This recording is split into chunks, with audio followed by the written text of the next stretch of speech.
नमस्कार। हमने ये निर्णय लिया है कि जून के महीने में भी IUI कैंप कंडक्ट करेंगे क्योंकि पेशेंट्स को बहुत अच्छा सक्सेस रेट मिला है और बहुत पेशेंट्स ने रिक्वेस्ट किया एक और महीना इसे एक्सटेंड किया जाए। अवश्य जीवा फर्टिलिटी सेंटर्स पे आइए और IUI करवाइए। Thank you.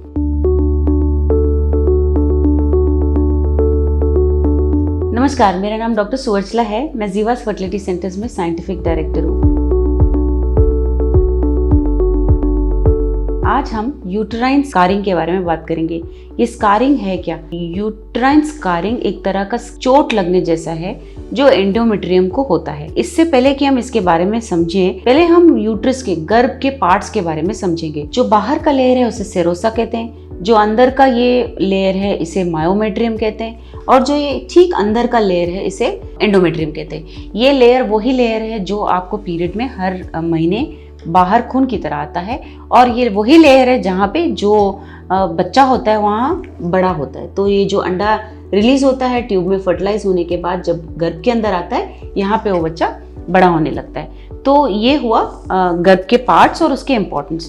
तो जो एंडोमेट्रियम का लेयर है उसमें अगर कहीं धब्बा लगा है, ब्लीडिंग है, वो कम होना शुरू हो जाता है, और ऐसे पेशेंट्स में एम्ब्रियो अगर तैयार भी होता है तो वो चिपकता नहीं है, और इन पेशेंट्स को मिसकैरेजेस भी बहुत ज़्यादा होते हैं। तो एंडोमेट्रियल स्कारिंग दो कारणों की वजह से हो सकते हैं, लगभग एक प्रीवियस सर्जरी की वजह से या नेचुरल कारणों की वजह से। मैं नेचुरल कारणों के बारे में पहले बताऊंगी। नेचुरल कारण का मतलब है इन्फेक्शंस। अगर कोई इन्फेक्शंस हुए उनको, जैसे कि एंडोमेट्राइटिस, गर्भ के लाइनिंग में अगर कोई इन्फेक्शन हुआ हो उसे एंडोमेट्राइटिस कहते हैं, इससे भी स्कारिंग हो सकता है।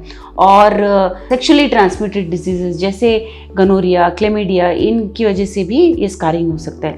आप समझ सकते हो कि जो जैसा रहना चाहिए वो वैसा ना होते हुए अगर ये लाइनिंग को खा जाता है तो इसका रक्त प्रवाह भी कम हो जाता है और बहुत थिन हो जाता है। गर्भ का जो लाइनिंग होता है वो बहुत पतला हो जाता है। इसके कारण ब्लड फ्लो नहीं रहने के कारण इम्प्लांटेशन भी कम होता है। तो नेचुरल कारण तो ऐसे हैं। सर्जिकल कारण भी हो सकते हैं, जैसे आपको प्रीवियस सिजेरियन सेक्शन हुआ है, या आपको डायलेशन और क्यूरेटाज हुआ है, या मायोमेक्टमी हुआ है। ऐसे कुछ प्रोसीजर्स की वजह से भी एंडोमेट्रियल यूट्राइन स्कारिंग हो सकते हैं। यूट्राइन स्कारिंग अगर सिम्टम्स दिखाने लगे तो उसे एशरमैन सिंड्रोम कहते हैं, जिसके लिए बहुत कम ब्लीडिंग होना, पेनफुल रहना, प्रेगनेंसी नहीं आने पर भी मिसकैरेजेस होना, ये सब होने की वजह से एशरमैन सिंड्रोम कहा जाता है। एशरमैन सिंड्रोम में एंडोमेट्रियल लाइनिंग बहुत थिन हो जाता है, खून का प्रवाह नहीं होता है, और इसके सिवियरिटी के मुताबिक ट्रीटमेंट भी होता है। अगर ये ऑपरेशन करके सर्जिकल इंटरवेंशन से निकाल दिया जाए तो इसके चांस ऑफ रिकरेंस, मतलब जितना सिवियर रहेगा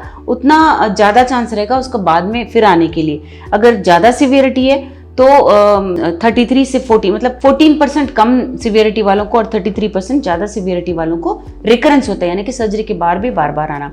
लेकिन ये ज़रूर देखा गया है कि ये एशरमैन सिंड्रोम या स्कारिंग निकाल देने के बाद, ये धब्बा निकाल देने के बाद सक्सेस रेट बहुत अच्छा होता है। एज के मुताबिक, सिवियरिटी के मुताबिक 40 से 70% प्रेगनेंसी रेट्स हैं एंड 40 से 80% लाइव बर्थ रेट है। तो ये बहुत अच्छा परसेंटेज है जिसके कारण प्रेगनेंसीज बढ़ सकते हैं। अगर इसके बारे में आप और जानकारी जानना चाहते हैं, आपका भी बहुत थिन एंडोमेट्रियम है, आपको किसी ने एशरमैन सिंड्रोम बताया, आप जानना चाहते हैं कि आपको ये है, तो अवश्य जीवा फर्टिलिटी सेंटर्स आइए। Thank you. हमने इस वीडियो को बनाने में बहुत मेहनत की है, ज़रूर हमें सब्सक्राइब और लाइक कीजिए। Thank you.